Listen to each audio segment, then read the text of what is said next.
Baik, terima kasih.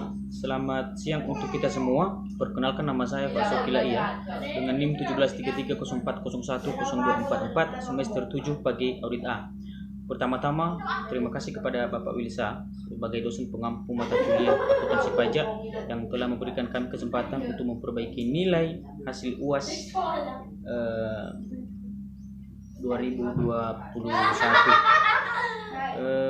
Izinkan saya mempresentasikan kembali dan mengulas kembali topik daripada materi kita yang saya ambil dari topik 15 mengenai pajak daerah. Langsung saja, pajak daerah. Pajak daerah adalah kontribusi wajib kepada daerah yang terutang oleh orang pribadi atau badan yang bersifat memaksa berdasarkan undang-undang dan tidak mendapatkan imbalan secara langsung dan digunakan untuk keperluan daerah bagi sebesar-besarnya untuk kemakmuran rakyat. Ya, artinya adalah pajak daerah sebagai pajak yang dipungut oleh daerah tertentu kepada setiap wajib pajak yang dipungut berdasarkan undang-undang yang telah ditetapkan oleh pemerintah. Artinya dalam hal ini adalah pemungutan pajak di setiap daerah oleh pemungutan wajib pajak itu bukanlah semena-mena dilakukan oleh pemerintah daerah kepada wajib pajak, melainkan ada dasar hukum yang telah ditetapkan oleh peraturan perundang-undangan. Dasar hukum pemungutan pajak ini terdapat di dalam Undang-Undang Nomor 28 Tahun 2009 tentang pajak dan retribusi daerah. Ya, seperti yang saya katakan dari awal bahwa pemungutan pajak ini bukan secara semena-mena dilakukan oleh pemerintah daerah setempat untuk memungut pajak, melainkan mereka hanya melaksanakan aturan sesuai dengan peraturan perundang-undangan, yaitu Nomor 28 Tahun 2009 tentang pajak dan retribusi daerah. Subjek pajak adalah orang pribadi atau badan yang dapat dikenai pajak. Ya, artinya orang yang dipungut pajak itu adalah orang atau dapat berupa badan, dalam hal ini seperti organisasi atau perusahaan yang dapat dikenai pajak. Kedua, wajib pajak adalah orang pribadi atau badan meliputi pembayaran pajak, pemotong pajak, dan pemungut pajak yang mempunyai hak dan kewajiban perpajakan sesuai dengan ketentuan peraturan perundang-undangan pajak daerah. Ya, artinya setiap wajib pajak dan subjek pajak itu telah ditetapkan dalam Undang-Undang Nomor 28 Tahun 2009. Berikut, wajib pajak adalah orang pribadi atau badan meliputi pembayar pajak atau pemotong pajak dan pemungut pajak yang mempunyai hak dan kewajiban perpajakan sesuai dengan ketentuan peraturan perundang-undangan. Ya, pemungut pajak pun itu bukanlah orang yang secara tidak disahkan oleh undang-undang, melainkan adalah orang yang memang berwenang memungut pajak, dalam hal ini mungkin ditetapkan oleh pemerintah setempat. Kemudian sumber-sumber penerimaan daerah. Pertama itu adalah pendapatan asli daerah atau PAD.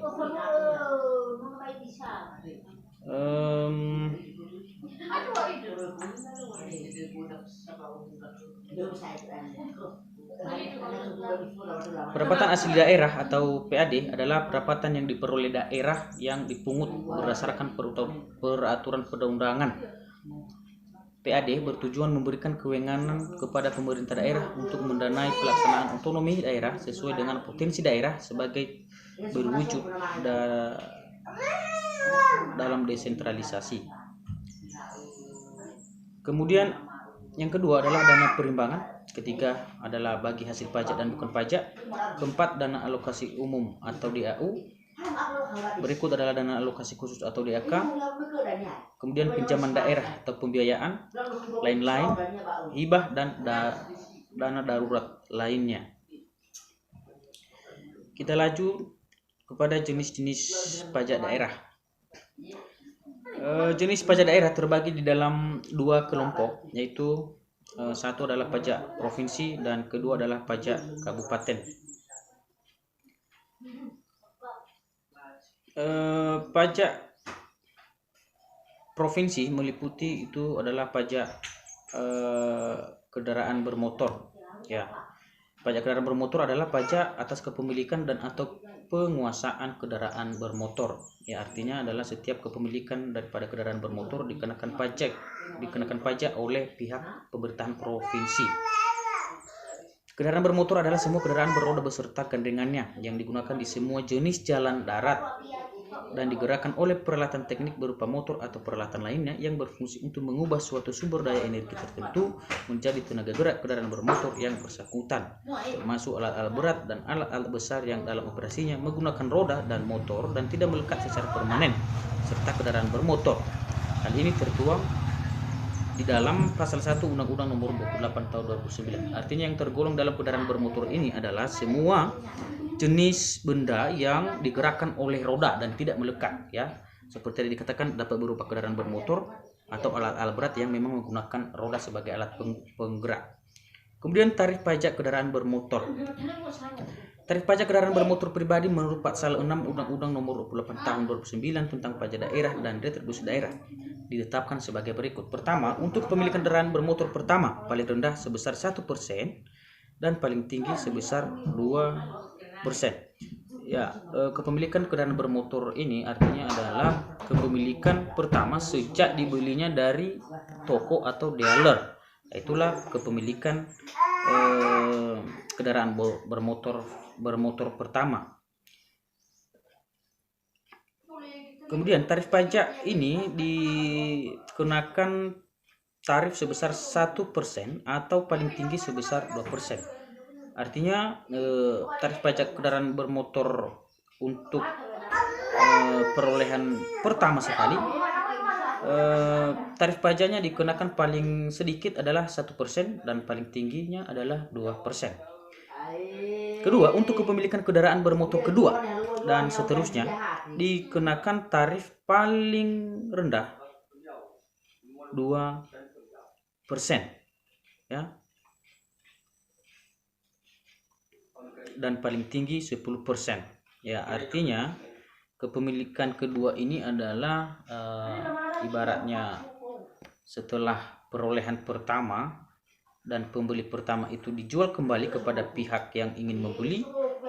Nah, transaksi ini dilakukan pemungutan pajak sebesar 2% atau paling sedikit 10% disesuaikan dengan barang yang akan dibeli tersebut.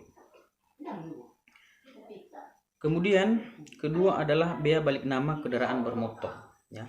Bea balik nama kendaraan bermotor adalah pajak atas penyerahan hak milik kendaraan bermotor sebagai akibat perjanjian dua pihak atau perbuatan sepihak atau keadaan yang terjadi karena jual beli. Ya, bea balik nama terjadi ketika adanya pergantian daripada nama kepemilikan kendaraan tersebut. Nah, misalnya saya memiliki kendaraan dan saya jual kembali kepada orang yang ingin membeli, dan orang yang ingin membeli ini ingin mengubah nama atas kepemilikan daripada kendaraan tersebut, maka transaksi ini akan dikenakan tarif pajak sebesar berapa tadi, ya? Sebesar 1%, ya. Hal ini tertuang di dalam pasal 1 Undang-Undang Nomor 28 Tahun 2009. Kemudian untuk penyerahan pertama sebesar 20% dan penyerahan kedua dan seterusnya sebesar 1%. Ya, seperti yang saya katakan dari tadi bahwa penyerahan pertama iuran pajak dalam hal ini adalah penyerahan pajak ketika pertama sekali ingin membeli kendaraan dari toko atau dealer, dan hal ini tarif pajaknya dipungut sebesar 20%. Sementara untuk penyerahan kedua tarif pajak dilakukan 1%. Ya, mungkin kita bertanya kenapa penyerahan pertama sebesar 20% sementara penyerahan keduanya 1%. Ya, yang namanya penyerahan pertama artinya adalah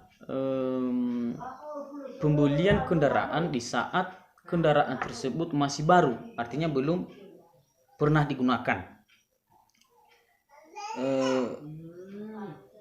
penyerahan kedua yaitu penyerahan pajak setelah pembelian daripada orang yang telah membeli dan menyerahkan pajak sebesar 20% tadi. Ya, artinya barang yang dibeli dalam hal ini telah pernah digunakan, artinya sudah tidak baru lagi, sehingga tarif pajaknya lebih rendah dibanding penyerahan pajak pertama. Ketiga adalah pajak bahan bakar kendaraan bermotor. Ya, bahan bakar dalam hal ini seperti bahan bakar minyak kendaraan misalnya. Nah, hal ini juga dikenakan pajak sesuai dengan pasal 1 Undang-Undang Nomor 28 Tahun 2009. Adapun tarif pajaknya adalah 10% daripada harga bahan bakar bermotor. Kemudian pajak air permukaan. Ya, di dalam Undang-Undang Nomor 28 Tahun 2009 tentang pajak daerah dan retribusi daerah, pajak air permukaan adalah pajak atas pengambilan dan atau pemanfaatan air permukaan. Air permukaan adalah semua air yang terdapat pada permukaan tanah, tidak termasuk air laut. Ya, artinya pajak air permukaan dalam hal ini adalah penggunaan air yang diambil di atas permukaan tanah. Tadi di sini dikatakan bahwa tidak termasuk air laut. Ya, sama halnya seperti di Kota Medan saat ini penggunaan air itu tidak diambil dari air laut, melainkan dari di atas permukaan tanah, dan hal ini penggunaan air ini dikenakan tarif pajak sebesar 10%. Dan hal ini tertuang dalam pasal 24 Undang-Undang Nomor 28 Tahun 2009. Lanjut mengenai jenis-jenis pajak daerah. Berikut adalah pajak penerangan jalan. Ya, di dalam Undang-Undang Nomor 28 Tahun 2009 tentang pajak daerah dan retribusi daerah, pajak penerangan jalan adalah pajak atas penggunaan tenaga listrik, baik yang dihasilkan sendiri maupun diperoleh dari sumber lain. Ya, pajak penerangan jalan ya dapat kita katakan seperti lampu-lampu jalan yang berada di jalanan itu. Hal ini juga dikenakan tarif berdasarkan Undang-Undang Nomor 28 Tahun 2009. Adapun tarif pajaknya adalah 10%, ya, 10% dari harga total daripada lampu atau penerangan jalan ini. Kemudian ada pajak mineral bukan logam dan batuan. Ya, pemungutan pajak untuk pajak mineral bukan logam dan batuan ini ditetapkan di dalam Undang-Undang Nomor 28 Tahun 2009 tentang pajak daerah dan retribusi daerah. Kemudian pajak parkir. Nah, pajak parkir seperti kita ketahui semua bahwa pajak parkir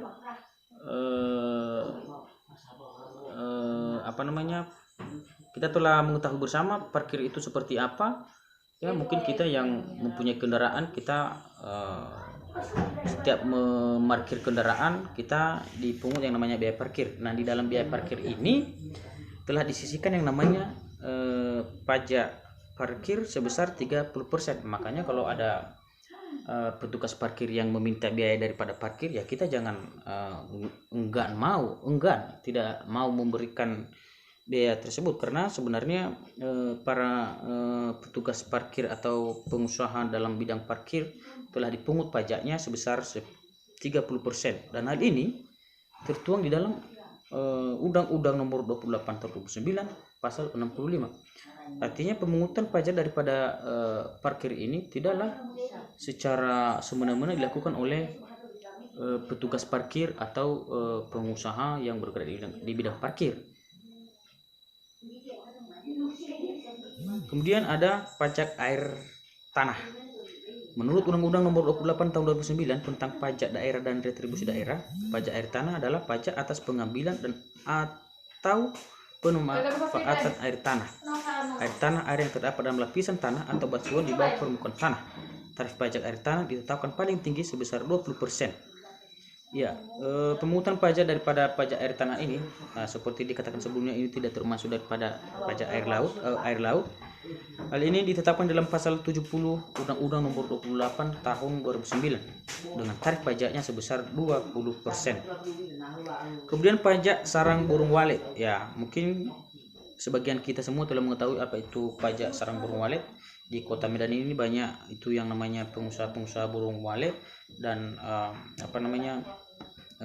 pelaku usaha daripada sarang burung walet ini pungut pajaknya berdasarkan Undang-Undang Nomor 28 Tahun 2009 dengan tarif pajak sebesar 10%. Kemudian pajak bumi dan bangunan atau sering kita dengar dengan PBB. Ya, mungkin kita semua telah mengetahui apa yang namanya itu pajak bangunan, dan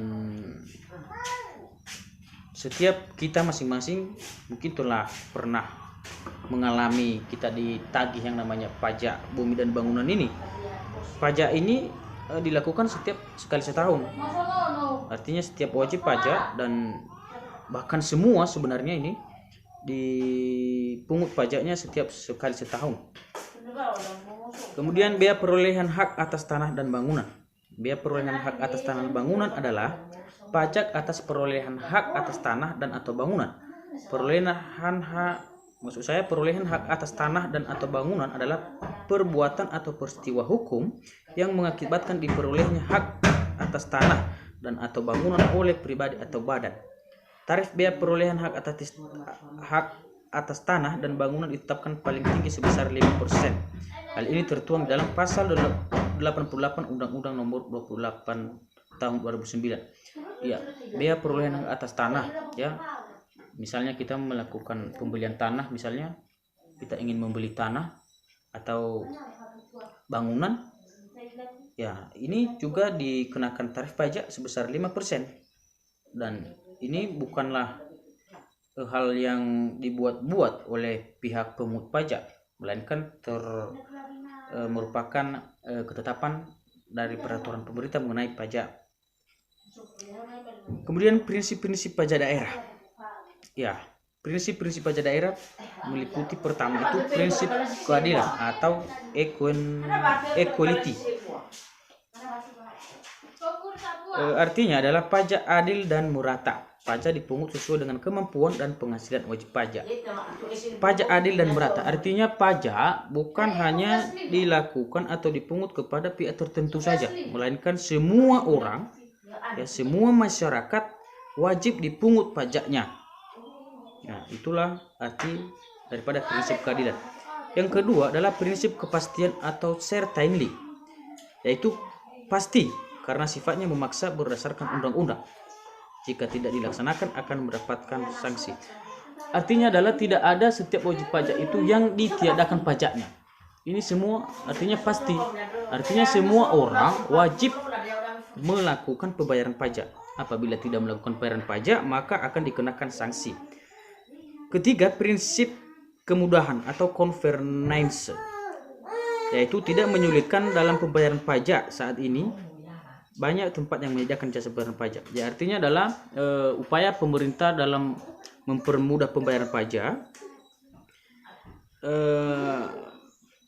Saat ini banyak tempat-tempat yang menyediakan jasa pembayaran pajak. Hal ini dimaksudkan agar setiap wajib pajak tidak mendapatkan kesulitan dalam membayar pajaknya.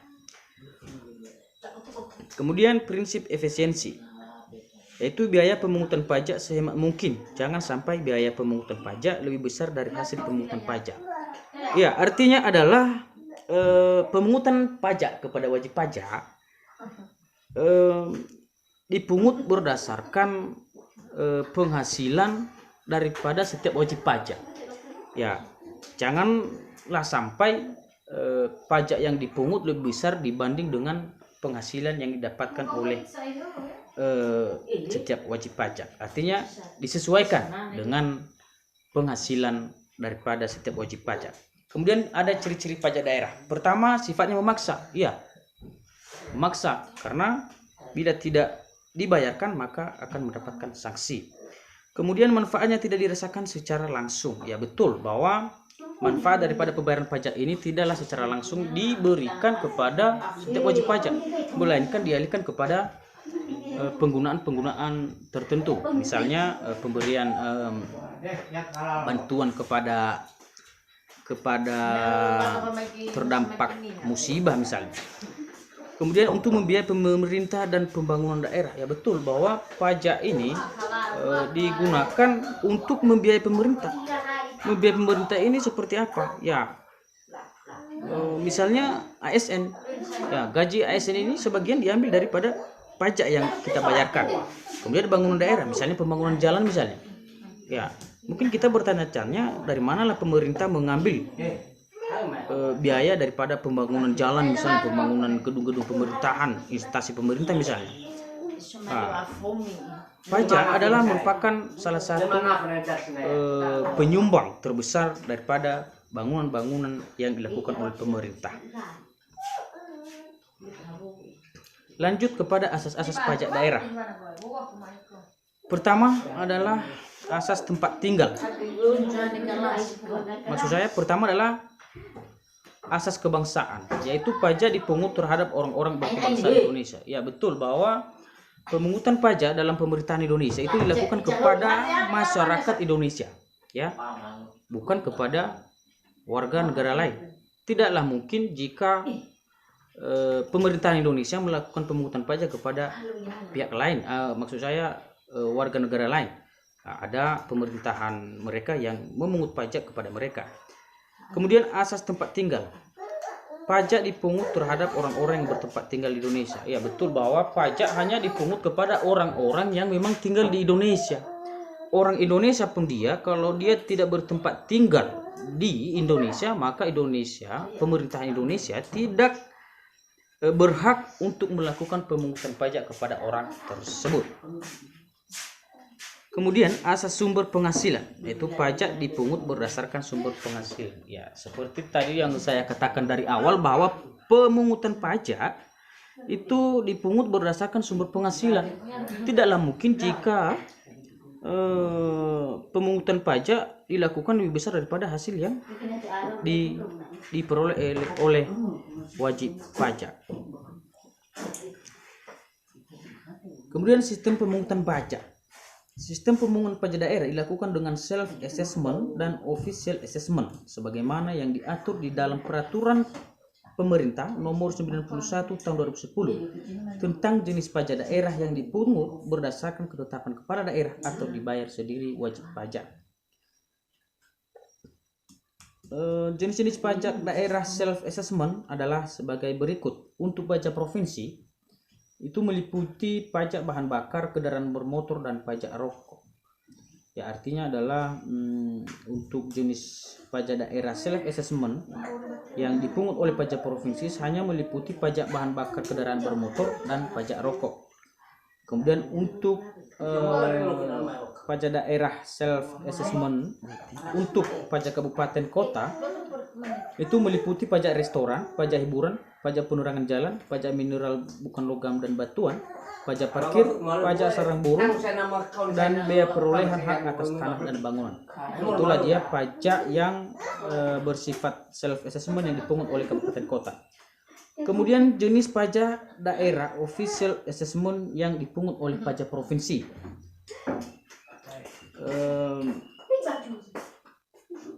Hal ini meliputi pajak kendaraan bermotor, biaya balik nama, dan pajak air permukaan.